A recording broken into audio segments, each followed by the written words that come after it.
নিয়তি কাইড়া নিল রে, ও মা, ও পারে তুই ভালো থাকিস রে মা, ও পারে তুই ভালো থাকিস রে।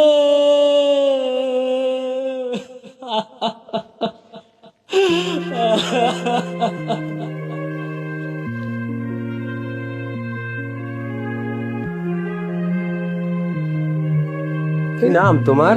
স্যার আমার নাম সূর্য। তুমি এত ভালো গান করেছো যে আসলে সত্যি হৃদয় বিদারক। আচ্ছা, এই গানটা কি তোমার লেখা? স্যার এই গানটা আমার নিজেরই লেখা স্যার। আমি অনেক চেষ্টা করেছি স্যার, কিন্তু কোনো জায়গায় গিয়ে আমি সুযোগ করতে পারিনি স্যার। স্যার, স্যার একটা জিনিস খেয়াল করেন স্যার, এই প্রতিভা এতদিন কোথায় লুকানো ছিল? আমরা এদিকে অডিশন নিচ্ছি, এর ফাঁকে এই কি পেলাম স্যার? এটা তো একটা স্বর্ণের টুকরা স্যার। কোথায় ছিলে বাবু এতদিন তুমি? তোমাকেই তো খুঁজতেছিলাম আমরা স্যার। আমরা কি অডিশন নিবো আর ওগুলা?